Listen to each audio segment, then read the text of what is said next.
Building transit in this country shouldn't be this difficult, but it is some of the most expensive transit that is built around the world. Hello, I'm Adrienne Batra. With me is Brian Lilley. Brian, it is this ongoing, vexatious, frustrating, angering issue of the Crosstown Eglinton LRT in the city of Toronto. And any one of our viewers that are watching us right now that has come to Toronto, they've inevitably probably been in around that construction zone. Well, it's still going on. The CEO of Metrolinx, the outfit that's the government agency that's in charge of this construction, came out with a press conference yesterday, said absolutely nothing. We were expecting a start date, but now we're over budget. We're way past the due date. How the hell does this man still have a job? I really don't know. And I've been following whether he would have his contract renewed or not for some time, because as reported months ago in the Toronto Sun, Phil Verster was looking at a big pay bump.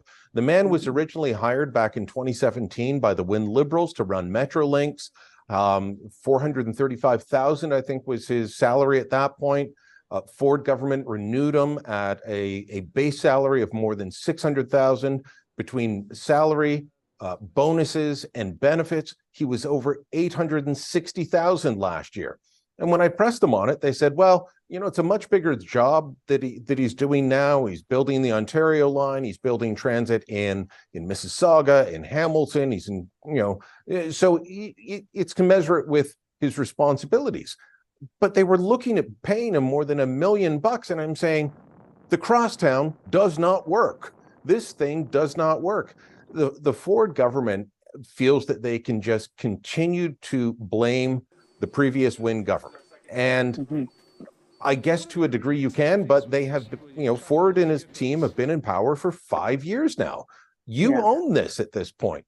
Yes, there were absolutely disastrous decisions made by the Wynne Liberals in setting this up. And you can see it when you compare the Crosstown to the Eglinton West extension. You can see the difference between how the projects were set up and how they're managed. The West extension is going ahead at great speed. It may open before the Crosstown does. I think all of us understand compensating someone that is commensurate with the responsibilities that they're given. But there's also an expectation that these things are going to work.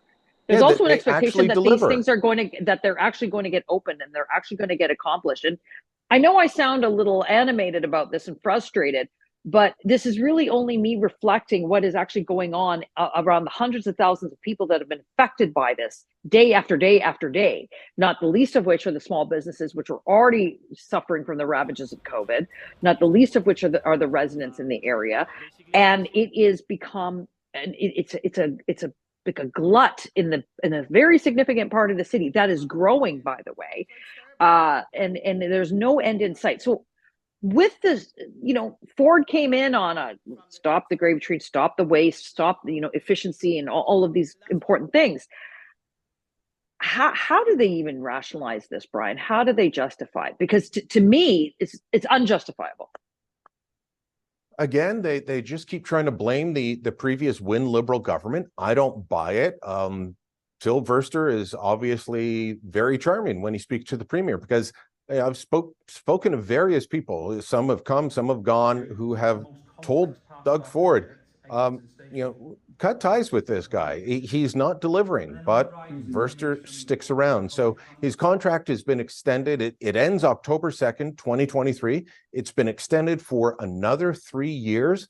You know, I'll keep a watchful eye to see if he ever did get that pay raise. Doesn't look like it yet, but he's been extended for another 3 years. And that is mind-boggling. And you talk about the small businesses.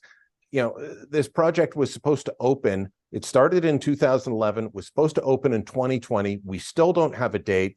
Those small businesses that weren't broken by this managed to hang on. It used to be a hub for these type of services, haircuts, ladies, you know, even fingers, nails, aesthetics. These type of services used to be on Eglinton West constantly. Well, when Metrolinx came, Metrolinx kind of sabotaged that, basically destroying all of that. A lot of businesses had to close down. Part of the promise is you're going to have this great transit system. It'll bring more customers to your door. Well, if the trains aren't running, there's no customers coming to your door. So what was the sacrifice for? This has to be incredibly frustrating for them, for local residents, put up with the mess and aren't getting any of the reward.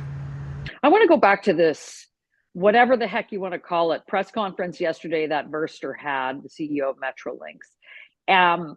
What was the point of that? Because again, we were all looking for some solid, concrete answers. And I mean, I would rather them have just put out a press release instead of this ridiculous whatever they wanted to do to try to look transparent. I know he said that they're going to update the public and the media every couple of months. I can't give you a date for opening yet. Now, let us come back to you and give you that feedback on where we are, what progress we're making, and we will report that every time we come back, every 2 months. What, just to tell us that it's still not opening? Yeah, we what are they trying to do here? We can go up to the doors and pull on them and see that they're not opening. So what was the point of that? I guess to claim transparency. I mean, this is not a transparent organization. You know, the number of freedom of information requests that I've submitted where they ask exorbitant fees, they obfuscate, they try not to release information. It's mind-boggling. You look at the fact that it took reporting by the Toronto Sun for Metrolinx to admit back in April that the tracks were laid incorrectly, that they were too close together, which causes derailment. That was part of the reason they couldn't open. They didn't come forward with that information. It had to be dragged from them. So time and again, they haven't been transparent. Now they're claiming they're transparent by holding a news conference. But when they ask the number one question, when will the crosstown open, they won't give a date. You can tell the way Verster was talking. He thinks he knows one, but he won't give one because he said he can't be sure that they'll actually meet it. That's how many problems there are. Back in April, they made it sound like it was going to be open sometime this summer. Now here we are at the end of September, and there's still no date.